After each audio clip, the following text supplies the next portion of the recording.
I just realised that I haven't recorded any of that first part, what pain, which is a nuisance. So I'll record that, and it'll be much more in sync the second time around. How annoying! So I had to learn how to, how to listen to what was going on for me, how to understand what it was costing me, and to really become present when I was in that situation. I had to become very present and not rush and say yes when I actually meant no. So that's what I'm going to lead you through today. Is first of all, and I've got my sheets of paper here because as I say, I'm not very good with. I'm much better when I just get to talk. But I thought, seeing as I was calling it a web class, I better actually have something in writing. So let's get started. So what people pleasing really means in your life, that's the first part that we're going to look at. What does it mean in your life and in your important relationships? So for me, I've given you a little bit of a background on what it meant in my life. In my marriage, it meant that I was never honest. I didn't ever say what I wanted. I didn't ever say that I didn't want to do something. I never asked for anything. My husband now says, I married a superhero. I should really send you back because I got you under false pretenses. You weren't what you said on the package, because I didn't ask for anything. Yeah. That's what it cost me in my personal life, in my marriage, with my family and friends. It caused me to start to pull back, caused me to pull away from people, because I didn't want to be in that situation where they would ask me, they would ask me for something, I would feel obliged to say yes, and then I would start to get pissed off at myself and angry at them. I would start to be frustrated at them and judge them. So it was better not to be around people. In my career, as I said before, it caused me not to ask for promotions. It caused me to hold myself back. It caused me to really spiral into depression. It caused me to see men as, because I worked in a male-dominated society, men as the enemy, whereas they'd never been before. So for the very first thing that I would like you to do is just stop for, I'll stop talking for a second, but you think what it actually means in your life. Can you, and feel free to tell us in the comments, what area of your life do you find this most prevalent? And how does it make you, how does it show up?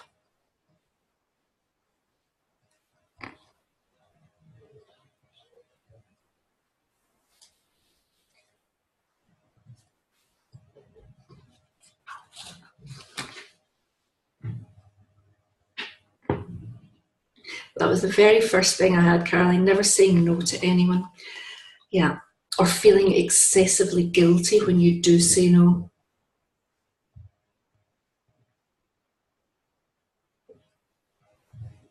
In case they, yeah, exactly, saying no in case they don't think you're a nice person. You also fear. Oh, sorry, I don't know how to comment. I don't know how to comment. If you go, there's a side, there's a chat. If you look along the bottom, there's a chat. You can tell me here. You don't need to comment. You can talk. Family. Family. Yeah. And you're in the midst of that at the moment. Yeah, can't go anywhere. Can't get out. Yeah. And what does it make you feel? It takes me right back to that, the little girl, and you've no right to speak up or to have your own opinions or to have feelings, or you've just got to play along and suppress your emotions and be a good girl. Yeah. And take it. Yeah. And it's, for you, for anyone that doesn't know, Pauline's gone back to her home, her hometown, and her home, and stranded there because of the snow in the UK at the moment. And it's actually, I think it's quite a revealing thing that you're going through. You're seeing the pattern, and you know that you can step out of it. You know that you're there, living it again, feeling what it's costing you, but you can leave it behind. when you step on that It's plane. very hard when you're in actually between the four walls, Yeah. you know, because I get the guilt thing when I shut myself in my room and I say I need some space. And, you know, the person even asked me, what are you going to do, you know, on this online thing? And I said, well, just something I do. And they had a sulk because I didn't explain. Maybe you should explain. No. With a narcissist, it's just It's you not better worth it. not. No, it does not worth it. Sorry, I don't know how to comment. Yeah, yeah. Well, down I at the really bottom, don't. there's a chat bar. I'm going to put you back on mute, and I see that. So, Lena, feeling unappreciated and used, but never saying anything for fear of being judged or unliked. And it's, yeah, that's, I think that's the biggest one for, you know, for many people is exactly that feeling that if you say something, people will leave. If you say something, people will, you know, will judge you, will be angry at you, will be hurt. If you say no to people, they'll be hurt by you. You'll be letting them down. So it's better to do it yourself, take it on yourself, exhaust yourself emotionally and mentally, than actually put somebody else in that situation. And it's, you know, and it doesn't need to be like that. That's, you know, that's again, it's a story that we have going in our head based on something that did happen in the past, but it doesn't need to happen again. It's not part of, you know, it's not part of who you are now. If you decide it's not going to be. But before you can actually make a decision to move out of that, you've got to feel that. You've got to be one, you've got to be aware of it. Two, you've got to understand the depth of, you know, of unhappiness it causes, or else, you know, or else there's no, you know, you're never going to want to move out of it. Why would you? Anything else that comes up? Any other feelings that come up? Any other thoughts when you're in that position where somebody asks you to do something or you want?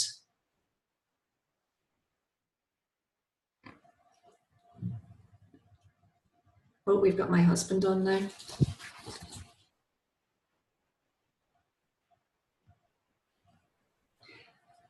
No? I'm going to put you on mute, Marco.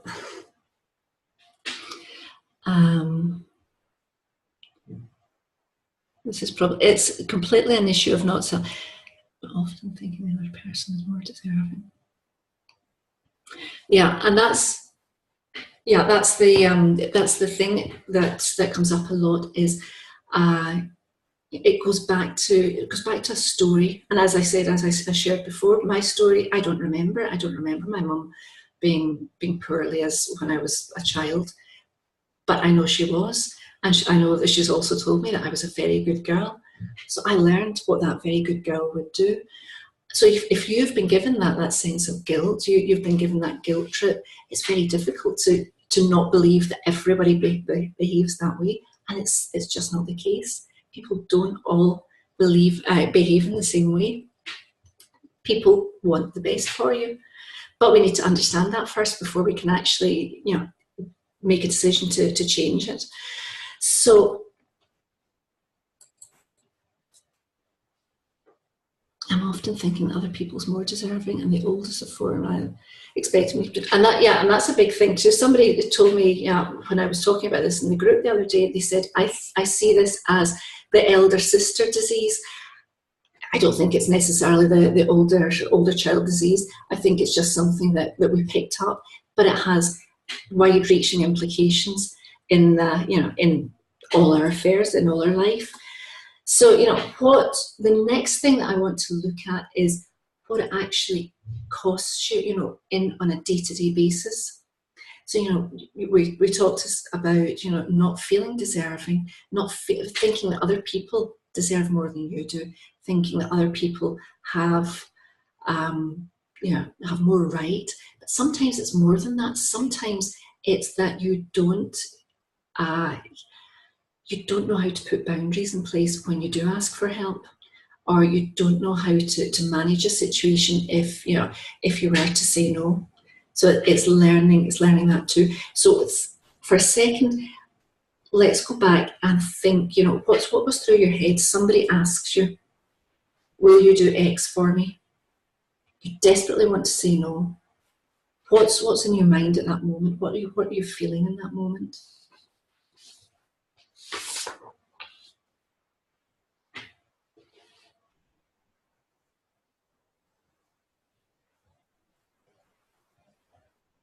Yeah.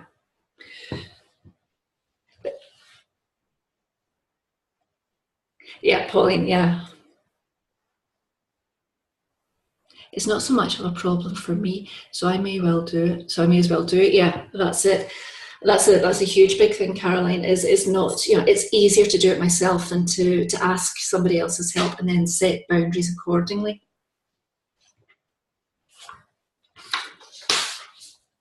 So can you think panic? Yeah, panic as well.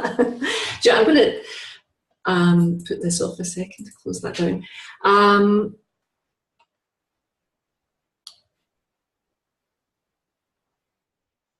Anything else that comes up?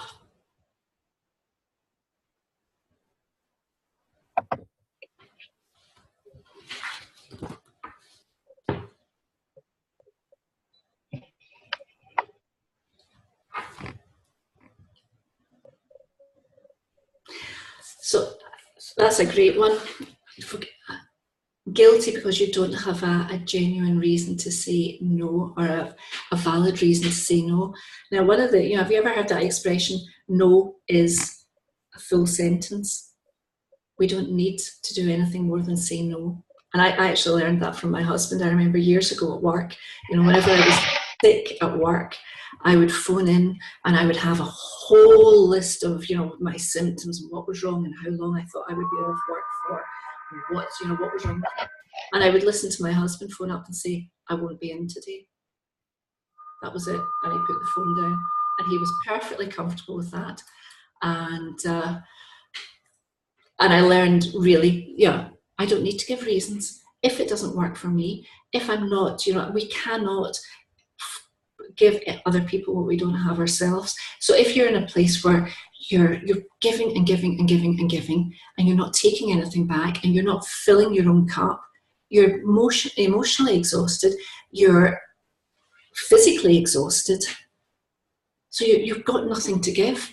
And you know, one of the things that I've learned over time, and one of the things that I teach people to do is, you know, make sure that you are looking after you first. It goes back to what I was talking about right at the very beginning. You know, we talk about boundaries, we talk about people pleasing. That can only exist whilst we're not putting ourselves first. When you are the number one, and that sounds selfish, but it's not. You can only give people what you've got yourself. So if you're looking after yourself and you're saying yes when you've got time, when you've got energy, when you've got the desire, they get the best of you. They get absolutely the best of you. When you say when you say yes and you mean no, and you go half-heartedly, you're exhausted, you're judging the other people, you're frustrated that they asked you, you're peed off at yourself for saying yes, you're angry at them, you're creating the story in your head that's saying, next time this happens, I'm going to just say. And you know fine that next time it happens, you'll say nothing, you'll do the same thing again. Yeah, when you go into it with that, people don't get the best of you. But more than that, they don't understand, they don't trust you completely. And you know, one of my big things, one of the biggest problems I had was I couldn't say no. So I would say yes, and the intention would be, but I'll cancel. Sometimes I managed to cancel, most times I didn't. And I would turn up and I'd be in a sulk, I'd be in a strop, I would be, you know, really just so that other people would know how I was feeling. Do you know that I'm upset? Do you know that I'm angry? And then of course people don't, because you said you would turn up. You said you would do X, you said you would do Y. They take your face value. That's, you know, that's one part of it. The other part of it is when we're saying yes to everybody, we're really creating an unbalanced relationship. Nobody wants a relationship where it's all take, take, take, and no give. People want to be able to give you something back. People really want to have that balance in the relationship. So if I give to you, I want that you can give me back. That's, you know, that's how we have these honest, balanced relationships. if we don't, if we can't accept help or accept something from other people, what happens is we then start to attract the sort of people that only want to take, have got no desire to give. And that's where you find yourself in mismatched relationships. You find yourself in bad situations within the family and your group of friends or at work, because you're attracting people that really will, she's a nice girl, she'll do it for me. And they put everything on you. They've got no intention ever to help you out. And what happens from there? You start to see the world through the people that you've got round about you. Jim Rohn's got a beautiful explanation. He says, you are the sum of the 5 closest people to you. And if those 5 closest people to you are taking and taking and taking, never giving, you begin to see the world as a hostile place. You begin to see the world as a place full of people that you don't trust. You begin to see people as I can't even think of the word, untrustworthy. So you create your vision of the world just by not being able to say yes or no to somebody else. Marco, I'm going to ask you to go because you're making me frightfully nervous. Let's see if he does. He's probably not even listening. I'm all panicky because he's here listening to me, and he's not there. So that's one part of that's one part of not saying no. We create this unbalanced relationship, and we attract these people that we don't really want in our lives. And that goes back again to what I said right at the beginning. When you're born, of course, that's we're talking about the here and now, Pauline. So a lot of the time we were in, we couldn't do anything about it. We're born into the family. Thank you. He's gone. You're born into a family, and you have to just survive that situation. And a bit like me, you then take it out. And that, I was very old before I actually understood the mechanisms. But now that we do, you're here because you've understood that something's not working. You've understood that you're not happy in the way that you show up. So what are you going to do about it now? First of all, we know that we have a problem. We know that it's difficult to say no. We know that it's infiltrating every area of our lives. Hopefully now you've identified maybe one relationship that's causing more trouble than most. Focus on that relationship for the rest of the call. It makes perfect sense, changing hard. It makes perfect sense. Changing is hard, finding a new way to be. Yeah, it's so difficult to change something unless you understand what it's causing you. We talk about the comfort zone. The comfort zone is somewhere that we can spend many unhappy years because we don't know that anything exists outside of it, or we don't know that we have the power to change, or we don't know how difficult, I've lost the train of my thought because we don't know that we can.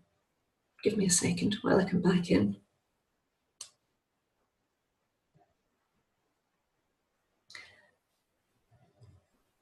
I completely lost the chain of thought. Sorry. No, no, it wasn't you. I suffer mildly from ADD. It doesn't take very much to throw me off course and bring me back on. I'm just going to check and see what you said because it makes changing is hard. Yeah, sorry, that's what I was saying. That was the point I was making. Changing is dreadfully hard unless you appreciate how much difficulty the current situation is causing you. And unless so one, you need the awareness that you have the problem. Then you need to understand what it's really causing you, how deeply rooted it is, and and how miserable it's making you, how unhappy it's making you. Then you need to understand that actually you have the power to change it. because your people pleasing has created the situation in the first place. So if we take a step out of people pleasing and we move towards creating good, clear, healthy boundaries, you create a different situation. You create a different way of interacting with people. You create a different story for people. You teach them how to treat you by setting clear boundaries. Now, I'll move on to boundaries in a second.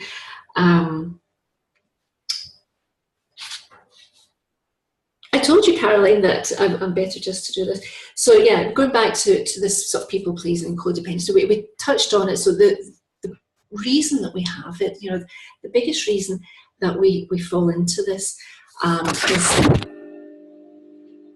we were born into it, as Pauline says, but it is mostly fear of rejection.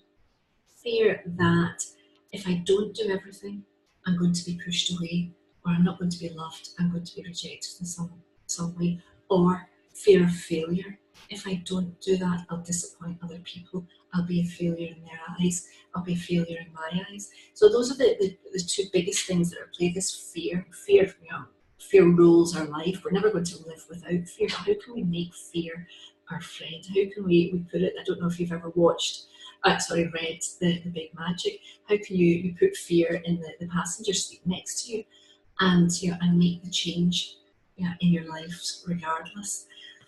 Because we don't want to stay stuck where we are. The whole point of being here, the whole point that you signed up for this is you don't want to be stuck where you are.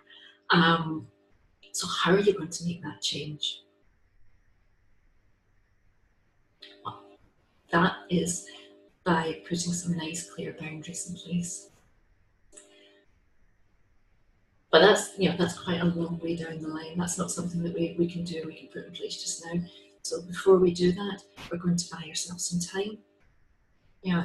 One of the biggest things that that happens when we can't say no to other people is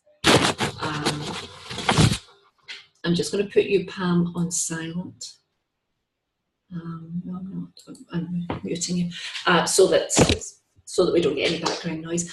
So one of the biggest things that happens is you get so under pressure when somebody asks you to do something that all the intentions are there. This time I'm going to say no. This time I'm going to do, and it never happens. You find yourself back in that same old hamster wheel. Yes.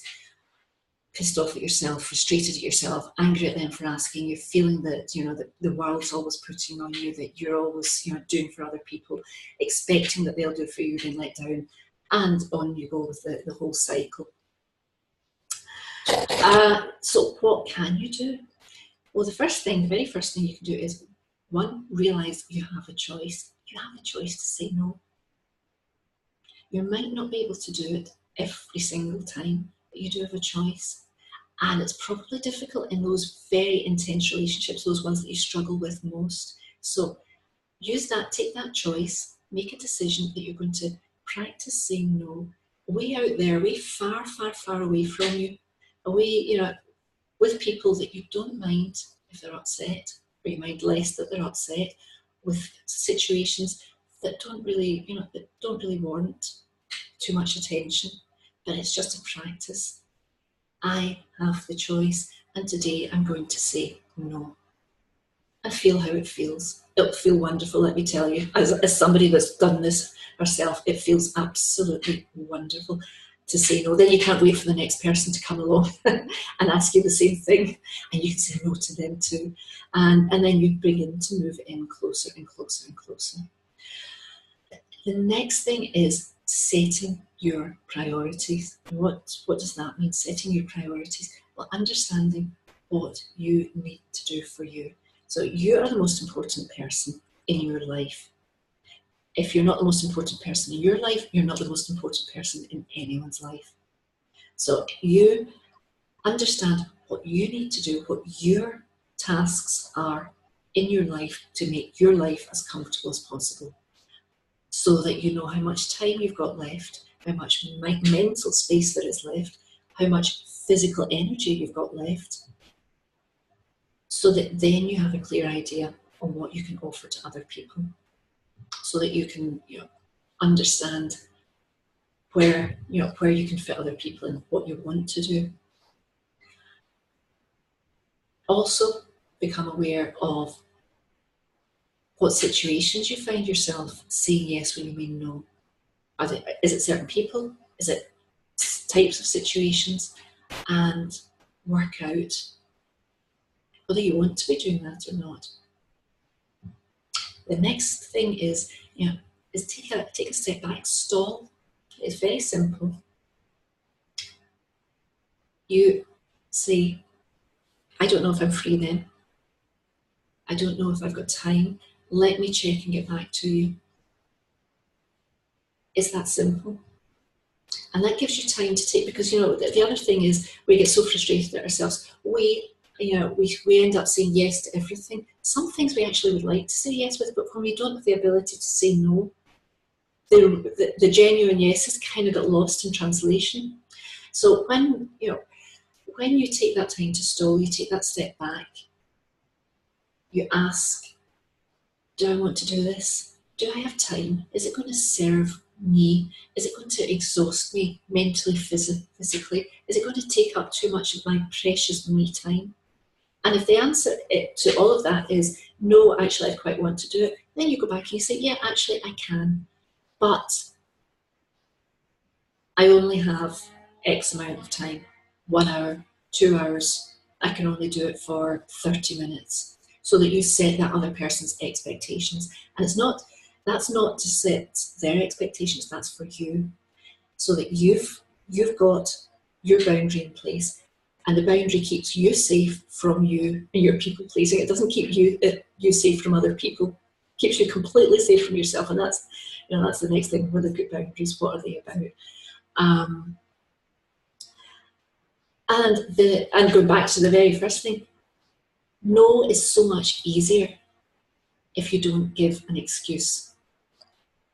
We spend so much time thinking it over in our heads, thinking what we can, what we have to do, what can I tell her, what will I say, what will she believe, what will they think, that we end up saying yes because we can't get our story straight in our heads, or we can't come up with something that sounds plausible enough. Or no, it's so much simpler. If somebody pushes you, you say, I'm not available at that time, or I'm too tired, or I'm too this, or I'm whatever. If they push you, it's much easier to come back with a reason. No, I don't want to. But you don't need to give a reason. You just say no. So those are the 4 things that you can start putting in place, really, now, when you're thinking about how to break the pattern of people pleasing. So once you've understood who I tend to offer my services too quickly, then realise I've overstretched myself. I think that's something that we all, we've got some teachers on the panel here as well, and I think that's something we can all relate to, is we say yes just because we get overexcited, and and we think we can do everything, and we can't, and then again you go back into that. You really want to do the best job that you can, so you start to get frustrated at the other people for asking you in the first place, ridiculously.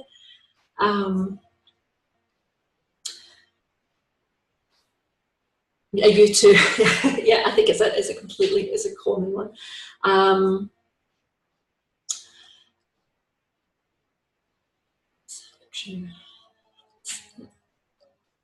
Being told I'm exaggerating, I feel it in my body. Yeah, and that's the other thing. We can't do anything, Polly, when people are going to argue back with us, or when people are going to disagree with us. We can't do anything about it. That's their thing. The important thing is to be strong in ourselves and know, almost like putting that bubble around about you. They can have their opinions, because I'm having my opinion now, and what they're doing, what they think, it's got nothing to do with me. Absolutely nothing to do with me. So, as I say, those are things that we can start to put into place now. When you think about saying no, take it as far away from you as possible. Find somebody or something that you've got no emotional connection with at all, and start there.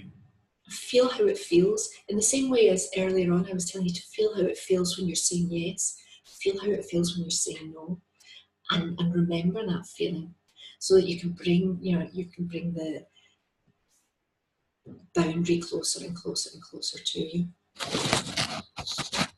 So that's leading us nicely onto boundaries, which are my favourite parts. Nice, clear boundaries are a win-win in all of your relationships. So again, if we're talking romantic relationships, if we're talking work relationships, if we're talking with family, friends, even kids, a lot of the discussions I have with the women I work with tends to be around their kids, managing your kids.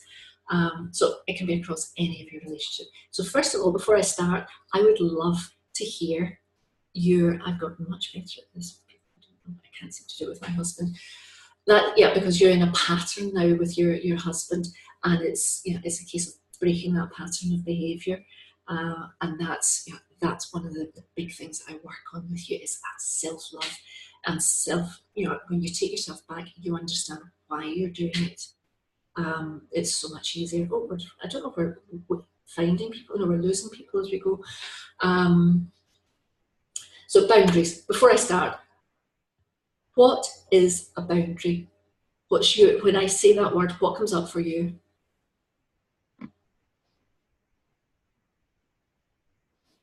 For instance, one of my friends the other day, I was talking about this webinar, and she was saying boundaries. When I say boundaries, or when I think of boundaries, I think of the Berlin Wall with the barbed wire and everything, and that's what a boundary has to be. So we all have this picture in our mind, or this thought of what it's going to have to be. Anyone want to share?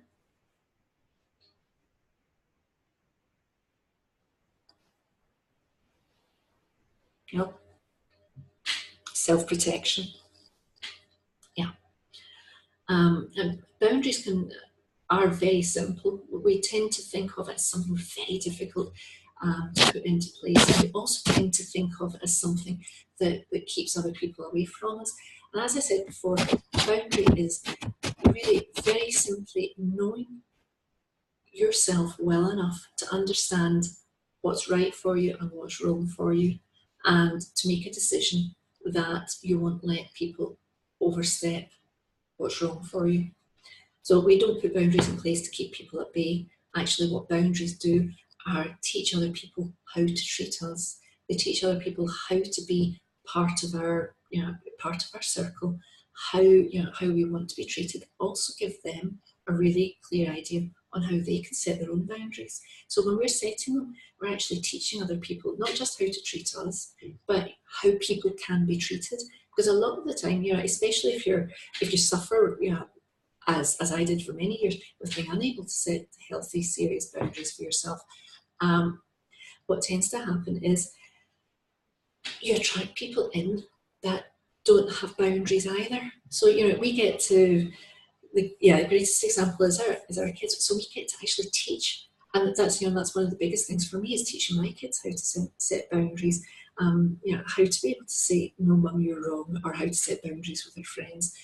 But when we're all wandering about the place with our wishy-washy boundaries, and you spend your whole time talking to your girlfriends and saying nice things to them, and hoping that they're going to say nice things back, and no one ever actually cutting to the chase and saying what needs to be said.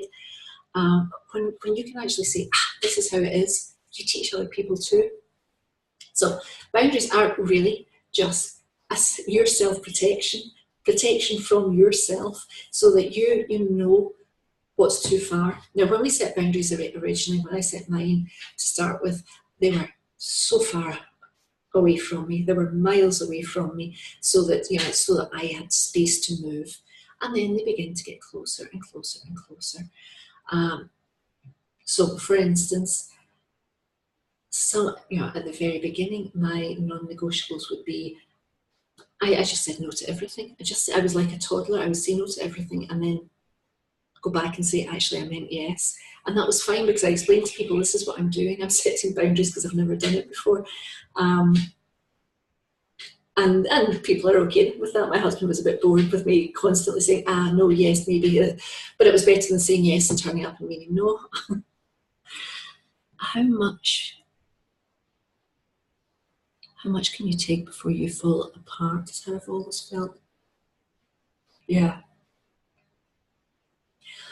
I mean, sorry, how much can you take from other people before you fall apart, Julie? Yeah. Mm. And it's got nothing to do with other people. That's the whole thing is it's got nothing to do with other people. It's what we're allowing. People can only treat us the way we allow them to. And that's, you know, and that's why I'm saying boundaries are very much about us. Us setting them to keep ourselves safe, not to keep other people at bay or not to keep other people from treating us badly. People would treat us the way we allow them to. That's just human nature. So when you're saying how much can I take, I think it sounds like it's time to really start putting them in place. And start to say, okay, I've gone back, I've looked at all this. I know what I'm doing. I know what it's costing me. I know how it's making me feel. What do I need to do now to change it? What has to change? Where am I going to have to put everything in place? So I'm reading that, I'm trying to multitask here, and I shouldn't do that either. My mother always used to say people will only put respect on you as you put on yourself. Yeah, our mothers were wise old things. My mum used to say something similar, or probably still does say something similar. And it's absolutely true. People cannot, it's physically impossible. You might find the greatest man in the world, you might find the greatest group of friends in the world, the greatest boss in the world, but if you're not respecting yourself, you're not going to get that respect from them. They're not going to be able to give it to you because you'll keep pushing it away, you'll keep sabotaging it, you'll keep finding ways of keeping it away from you because you don't think you deserve it. Because if you thought you deserved it, you're giving it to yourself. So, this whole thing is about the boundaries go back to how am I going to treat myself? What do I need to do today, now, to start making that transformation? And for every one of us, it's slightly different. That's we're all unique. We all have our own stories. We all have the reason that we fell into the pattern in the first place.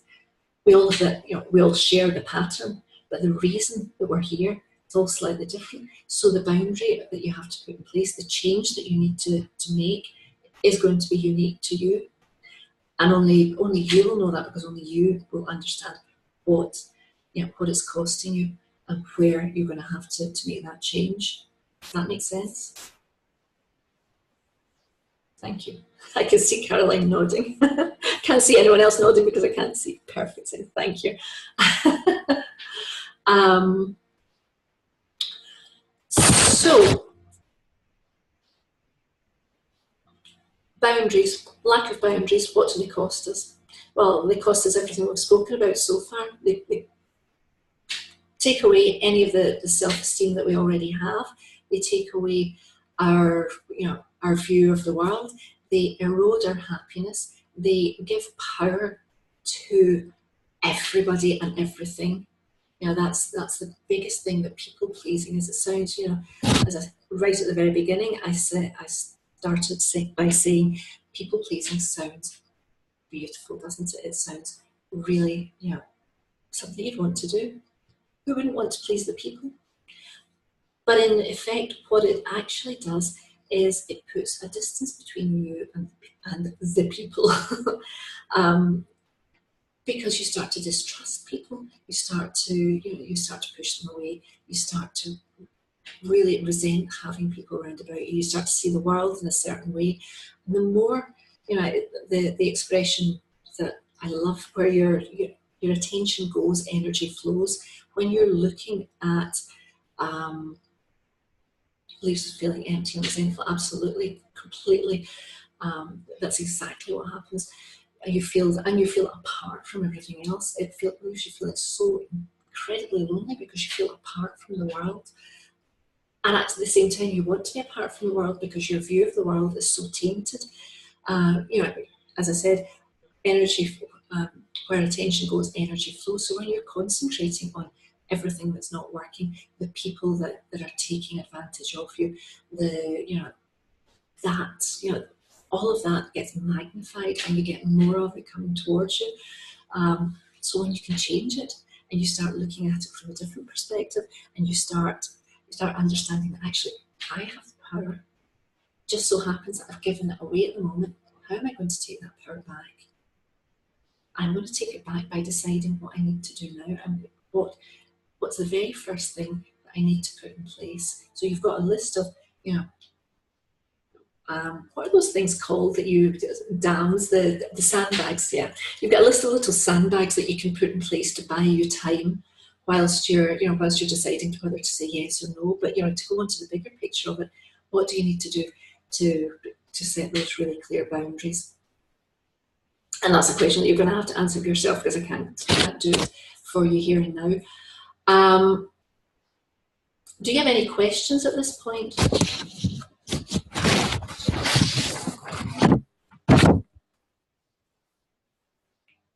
It's lovely looking at everybody all nice and relaxed in your beds.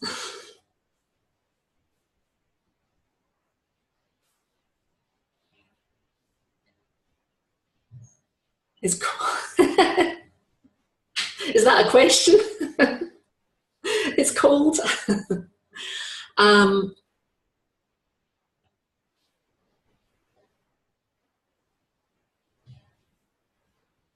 it's where I'm going afterwards.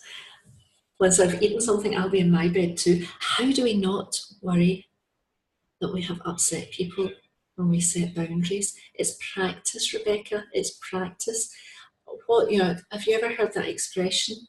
What other people think of you is none of your business.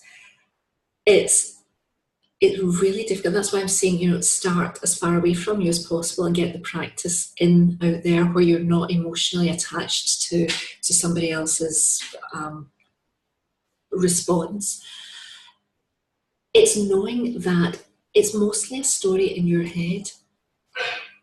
What you're telling yourself, you bring into reality.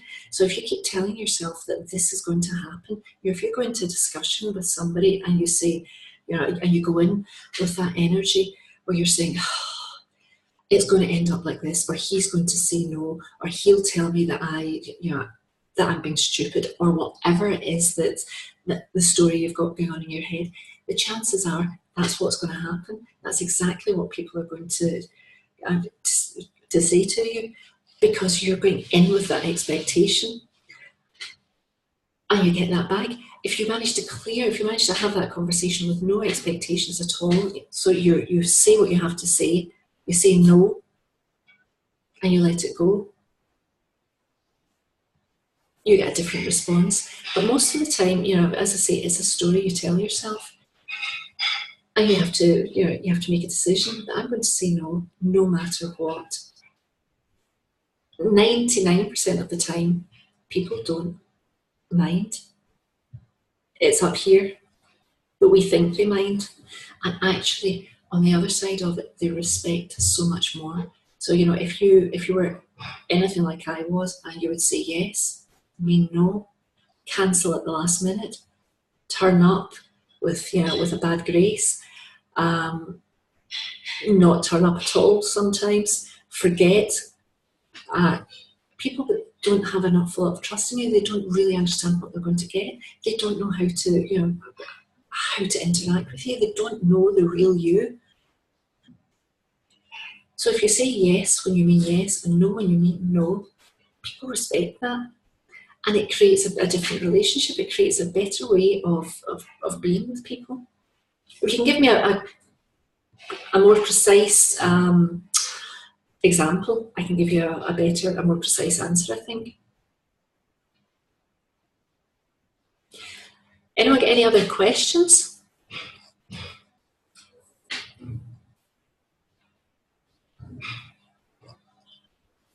If you want, you can unmute yourself and ask Press. Rebecca, the people I'm thinking of are pretty dysfunctional, am I?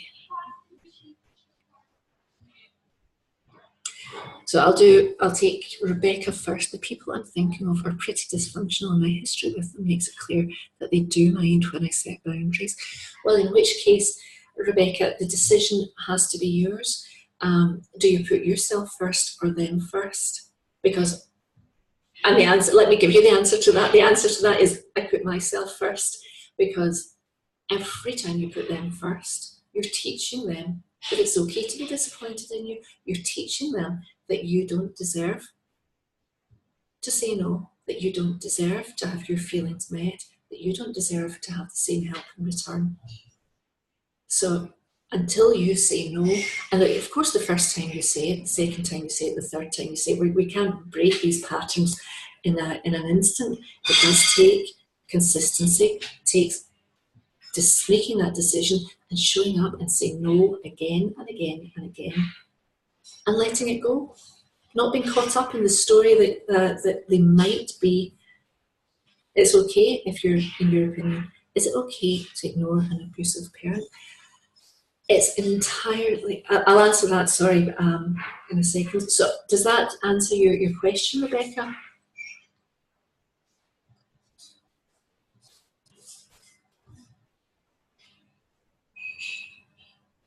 The one person I'm thinking of is my father.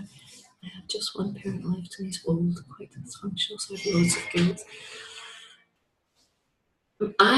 Okay, let me share a little bit about my story. So I discovered my whole, if you know me at all, you'll know that, I started where I am because of, the relationship with my husband. What happened during the course of my personal work was I realised that my mother's a narcissist. Now, I thought that I could have a relationship with her on my terms or on her terms. And it turns out I can't, because it leaves me feeling so dreadfully drained. It leaves me feeling so lacking in self-worth.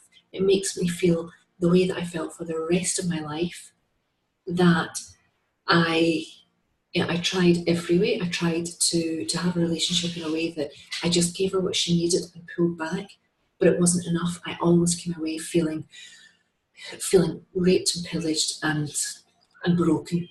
And it took me such a long time to recover from it that I had to make a decision that I would pull away. Now, I'm not saying that I'm pulling away from my mother forever, but at the moment, for me, it's safer until I work out how I want to do things, to not have a relationship with her. Is there guilt? Yes.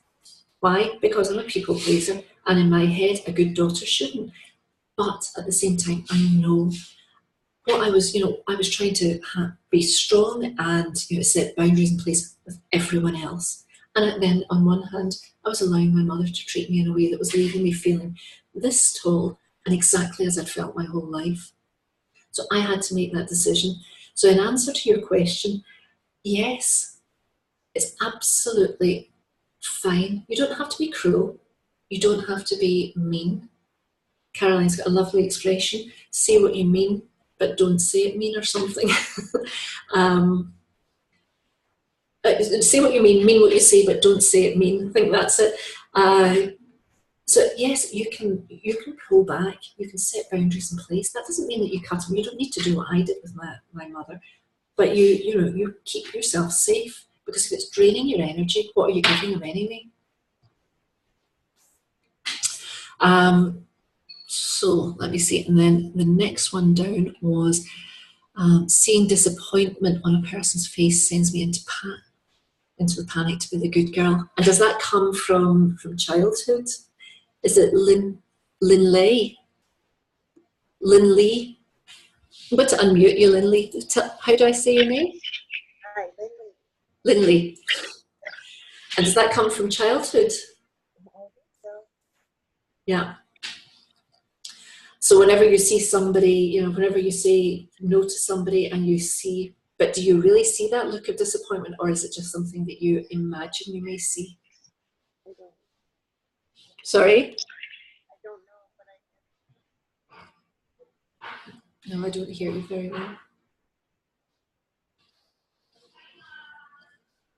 No, I can't. I didn't hear you.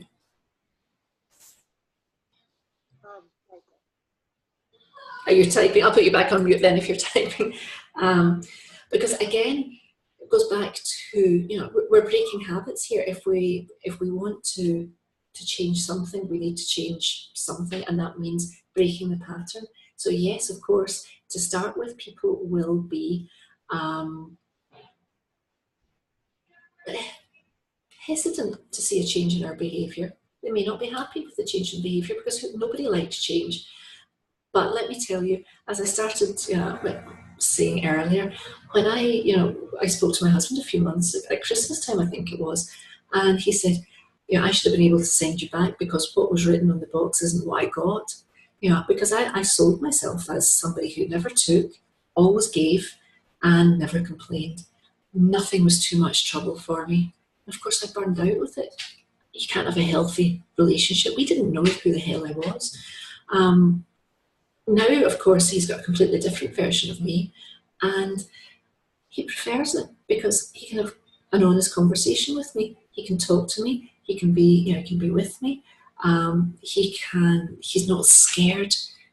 That's the other thing. He's not scared to offend me, because when I was, in my old people-pleasing days, I was so sensitive. Everything offended me. Everything made me upset. I didn't know why, he didn't know why. So at least now, in this new way of being, we can have honest, open conversations. It's healthier. We know that there's no malice. We know that there's only self-respect, mutual respect. It's a completely different way of interacting. But I had to start practicing it. I had to start doing it anyway. So, that panic that you see disappointment you see in somebody's face is very probably not disappointment at all. It's just they're not used to you saying no. But they will get used to it. And better than that, when you say yes, and you show up, and you're all in, you're 100% yes, it's so much better. Make sense? Julie, a narcissistic person always has to have the control and are constantly manipulating to keep that control, so no matter what's going on. That's it. And there's nothing, we spend, and I understand now, I spent my whole life trying to change a narcissist. We can't do that. The only thing we can do is accept that that's how it is. There's nothing to do except look after ourselves, because bloody hell, they're looking after themselves. So disappointment or no disappointment, it's time to look after yourself. And and that's going to work in whatever way you want it to work. Yes, completely is it's definitely narcissist. He defines narcissism. But the guilt, I feel, and the guilt, the guilt is something that, again, goes over time. Why are you guilty? Who would you be without the guilt? The panic when I see that. Look at this one.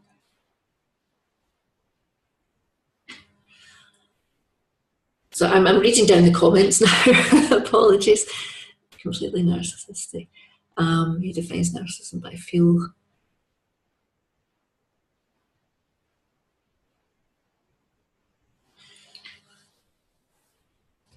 And again, do you understand, Rebecca, that it's you that's causing the guilt? It's not you're allowing him to make you feel guilty. No one can do that without your permission. So you're allowing the guilt in.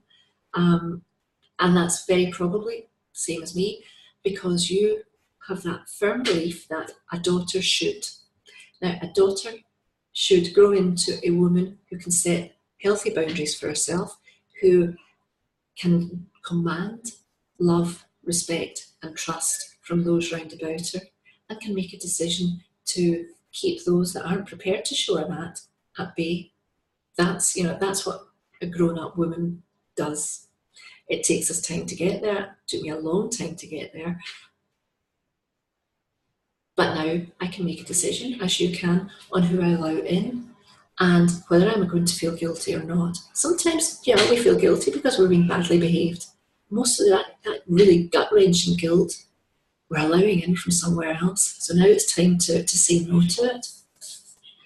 Just reading down. So yes, definitely panic when I see that look of disappointment from my mother. I'm sure I did the same thing with my husband. Are you prepared to try saying no now? Are you trying it on a consistent basis? Small little things, just to see how how it pans out. Sorting it out in romance, friendship, career, with just one person. Nothing to do, no contact, you're right. Yeah, and but from your point of view, Pauline, I think you have to survive the next few days until you can get on a plane, and then you put it behind you again. So probably from your point of view, there's no point in creating a huge big scene about it, because you know that you can move out of it again. You just have to live through what's going on, and keep those boundaries as high as possible, and if not, keep the balloon around about you so that you're keeping other people, your father, out of your bubble, if nothing else. Any other questions?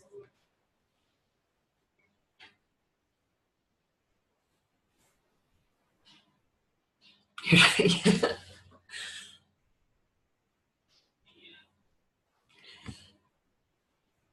Did what I say make sense? Did you enjoy it? Did you get something out of it?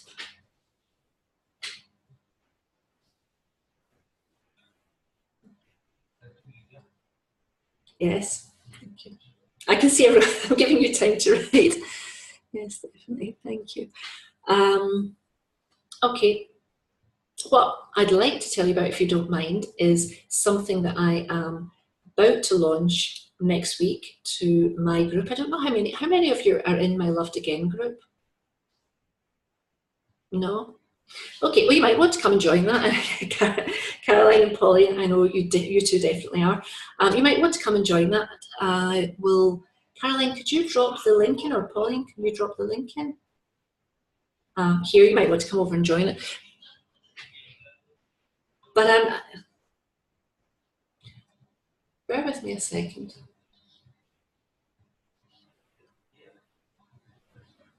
I don't know if you can hear the discussions going on over dinner in the next room. So yeah, would you like to hear about the course that I'm launching? Useless with technology. Thank you. Okay, so next week in my group, I'm launching the 6-week course. It's going to be really based around boundaries and people pleasing, taking you through the process that we talked very roughly about today, and leading you by the hand from where you are to the place where you have put boundaries in place. You know why they're in place. They're not just random boundaries that you've put in there for the sake of of telling people that they're there. Boundaries that work, boundaries that keep you happy, boundaries that keep you safe from yourself, and everything that goes in between. So learning how to become more mindful, listen to those thoughts that are going on in your head, push them away when need be. Let go of the guilt that comes with people pleasing. Let go of the stories that you buy into when you can't say no. Put all that to one side and creating those healthy boundaries that allow you to have that really rock solid relationship in all of your relationships. But I think looking around the screen here, we're talking mostly about parents and husbands. But this works even from a work scenario. So what it is 6 weeks group coaching. So me leading, it'll be kind of set up like this, with one call a week, which is probably about 60 minutes, plus a workbook, which you'll get to go with each week, which will lead you through whatever we've talked about during the course of that week, that will lead you to the next stage so that you're ready to take on week 2, week 3, week 4.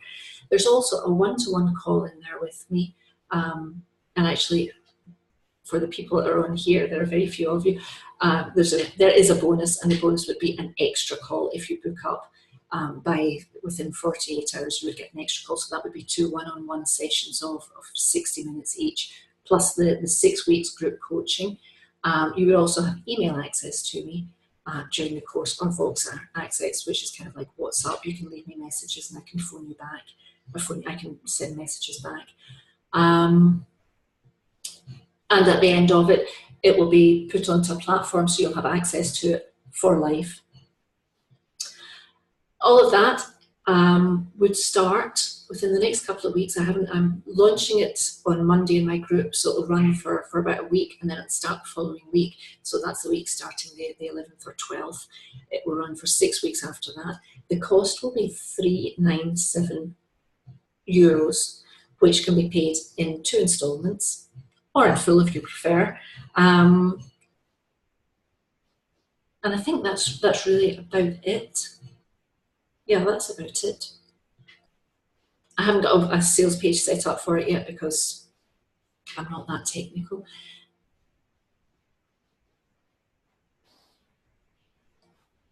Is it something you'd be interested in, anyone?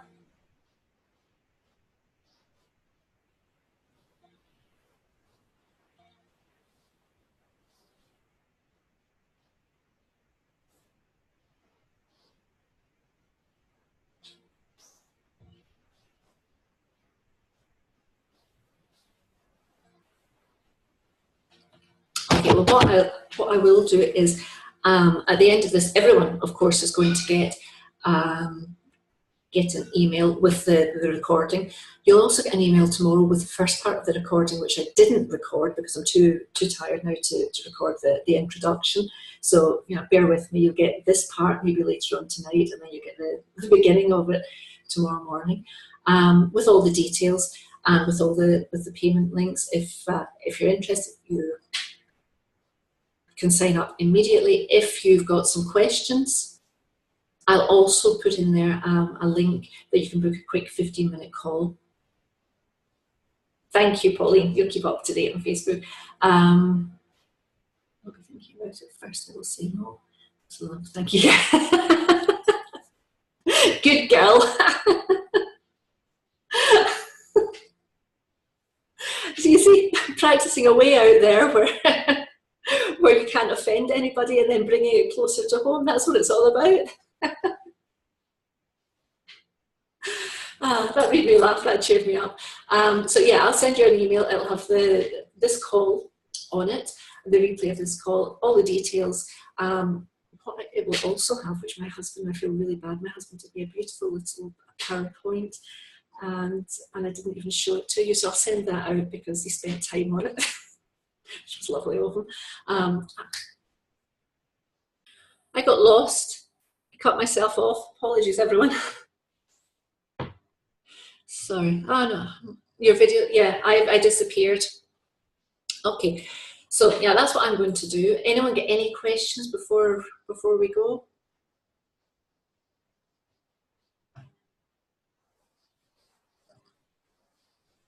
No? Well, I'm going to go and put myself to bed like the 2 lovely ladies on the right of my screen. So yeah, you will receive an email from me. Thank you very much for coming along. Thank you for putting up with my stop-start, losing my... you're still dressed under the duvet, fair enough. If you have any questions, when you get the email through, hit reply and I'll answer you individually, of course. For the people that are on here only, you get the extra one-to-one course, so that you will not see that on the email because it'll be a generic email to everybody that signed up for the webinar. And there were nearly 100 people who signed up for it and didn't turn up. So only you will get the opportunity. So it's not going to be written in the email, but it's for you if you sign up before the end of the weekend, i.e. before it goes live in my group. Thank you very much, everyone, for being here. Thank you very much for taking time to listen. And I hope you got something out of it. I hope it was useful to you. It's given you a few ideas and a few places to go back and start focusing on getting rid of that people pleasing. So if that's all, no one's got anyone else to say, no one else, I'll go now because I'm gibbering. Bye everyone. Thank you. Just recording.